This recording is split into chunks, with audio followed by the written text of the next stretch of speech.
Hey guys, what's up? This is Kodiibear and welcome to another Escape from Tarkov video. Today I wanted to go over how you can fight the bosses without losing any of your gear. And it's going to be an offline mode, and I think this is a great way to practice. I'm going to cover why in the video. Real quick, I just wanted to show you how to do it in case you didn't know if you're new. So anyways, I'd get a full... Come on, Tarkov. You get a full gear set, whatever you want to bring in. Go to Escape from Tarkov, PMC. And then you pick the map and the boss you want to fight or learn how to fight. So I like fighting Gluhar. And you pick the time, obviously. And then you hit enable offline mode for this raid, enable PvE. I set difficulty to as online. If I want to, I'll set it to, if I want more of a challenge, I'll set it to impossible. And then I set the AI amount as low. That way I don't run into as many scavs, so I can just fight the bosses. And then you hit enable bosses, and then you hit next, and then you go into the raid. Alright, so in the background I have some footage of me fighting bosses in offline mode, and I just wanted to quickly talk about why I think it's a good idea to do this, especially if you're a new player, so let's hop right into that. The first thing is that I think it's a pretty good warm-up. It'll definitely get you warmed up to your aim, especially if you're fighting a group of bosses. It'll help you kind of dial in your grenades, how to dodge grenades, how you should be moving in and out of fights. So that's one reason I like to do this, is for the warm-up.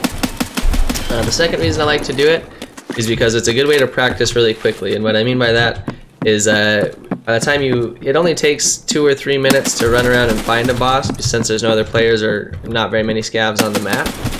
So that makes it really easy. So you can get into a map really quickly, find the boss, either die or fight him, and then you can just nade yourself and you're right back to the main menu. Normally it takes, like, I haven't been in a raid longer than 10 minutes while doing this. So it's a good way to practice because it's fast and you don't spend a lot of time running around wasting time. The third reason I think that this is good is because it helps you learn where the bosses can spawn on the maps.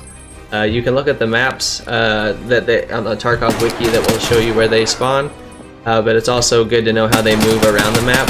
Gluhar and his boys move around the map quite a bit, so that's one benefit I think for sure for newer players or people that are trying to learn how to kill these bosses. The fourth reason I think it's a good idea is because the difficulty of the bosses can be pretty different. Sometimes they're like laser aimbots and you're gonna die, and other times it seems like they miss a lot of shots, as you'll see when I fight Rashala and his boys. You can also change the difficulty setting to impossible, and that will give you a bit more of a challenge if that's what you're looking for. The fifth reason that I think it's good is to go into offline modes and enable bosses is because you can see what loot the bosses will spawn in with and their followers.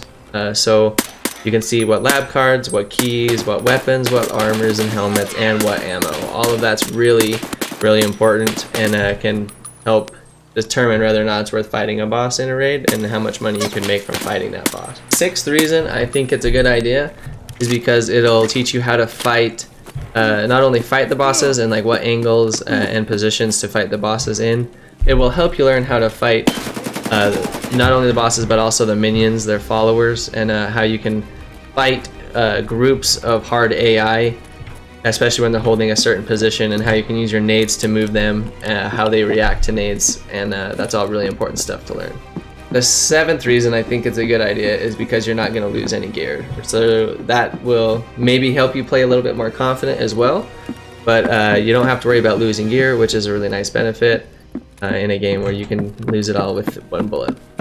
The eighth reason I think that this is a good idea is that you don't have to worry about any third party from players. You're completely on the map alone, so you get to experiment with the bosses, how they move, how they fight, and all that, and you don't have to worry about getting third party by another player.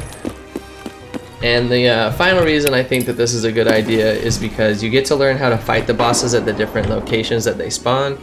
For example, I found that Rashala is a lot easier to kill when he spawns at that new big red warehouse on customs, but when he spawns at the dorms, I feel like him and his followers are beasts, man. They're so fucking hard to kill. Gas station, kind of the same thing, but yeah. Anyways, that is my guide to how to fight bosses and not lose any gear, how to practice fighting the bosses so that you have a leg up if you run into them in real life on the real maps. I hope that you liked it. If you did like this video and found it helpful, please consider subscribing. I also stream on Twitch 4 days a week, twitch.tv/Kodiibear.